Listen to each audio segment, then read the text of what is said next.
ಪೊಲೀಸರಿಗೆ ಎದುರು ಮಾತಾಡ್ತೀಯಾ? ಮಾಡ್ತೀವಿ ನಿನ್ಗೆ ಫೋನ್ ಮಾಡು ವಿದ್ಯಾ.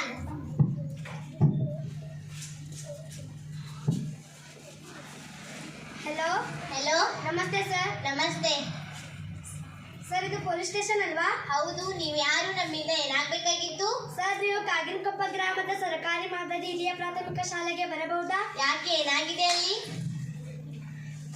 ಸರ್, ಇಲ್ಲಿ ಇಬ್ರು ಹುಡುಗರು ಸಿಗರೇಟ್ ನ ಸೇರ್ತಾ ಇದ್ದಾರೆ. ದಯವಿಟ್ಟು ನೀವು ಬರ್ಬೋದಾ? ಹಾ, ಬರುತ್ತೇವೆ. Thank you sir.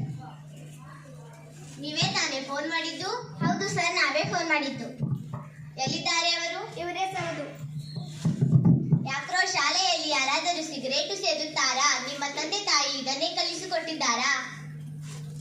ಸರ್, ನಾವು ಕ್ಲಾಸ್ನ ಒಳಗಡೆ ಸೇದಿದ್ದರೆ ಅದು ತಪ್ಪು. ಆದರೆ ನಾವು ಕ್ಲಾಸ್ನ ಹೊರಗಡೆ ಬಂದು ಸೇದಿದ್ದೇವೆ. ಅದರಲ್ಲಿ ನಮ್ದೇನು ತಪ್ಪಿದೆ? ಯಾರು ಸೇದಿದ್ರು ಅದು ತಪ್ಪು ಅಲ್ವಾ ಸರ್? ಹೇಳಿ ಇವ್ರಿಗೆ. ನಮ್ಮ ದುಡ್ಡು ನಮ್ಮ ಇಷ್ಟ, ನಾವೇನಾದ್ರೂ ಮಾಡ್ತೀವಿ. ನಿಮ್ ತಂದೆ ತಾಯಿ ಶಾಲೆ ಕಳ್ಸೋದು ಓದ್ಲಿಕ್ಕೆ ಬರೀಲಿಕ್ಕೆ. ಇದೇ ಎಲ್ಲ ಮಾಡಿ ಅವ್ರ ಹೆಸರನ್ನ ಯಾಕೆ ಹಾಳು ಮಾಡ್ತೀರಿ ನೀವು? ನೋಡ್ರಪ್ಪ, ನಾನಂತೂ ಹೇಳೋದು ಇಷ್ಟೇ. ನೀವು ಸೇರಿದ್ರೆ ನಿಮ್ ಪ್ರಾಣಕ್ಕೆ ಅಷ್ಟೇ ಅಲ್ಲ, ಅದರ ಹೊಗೆಯನ್ನು ಸೇವಿಸಿದವರಿಗೂ ಕ್ಯಾನ್ಸರ್ ಬರುವ ಸಾಧ್ಯತೆ ಇದೆ. ಇದರಿಂದ ನೀವು ಇಂಥ ಚಿಕ್ಕ ವಯಸ್ಸಿನಲ್ಲಿ ಇಂಥ ದುಶ್ಚಟಗಳಿಗೆ ಬಲಿಯಾಗಬೇಡಿ. ಸಾರಿ ಸರ್, ಇನ್ ಮುಂದೆ ಸೇದುವುದಿಲ್ಲ. ನೀವು ಇನ್ನು ಚಿಕ್ಕವರು, ಅದಕ್ಕೆ ನಾವು ನಿಮ್ಮನ್ನ ಜೈಲಲ್ಲಿ ಹಾಕ್ತಾ ಇಲ್ಲ. ದಂಡ ಕಟ್ತೀವಿ, ದುಡ್ಡು ಕೊಟ್ಟು ಹೋಗಿ.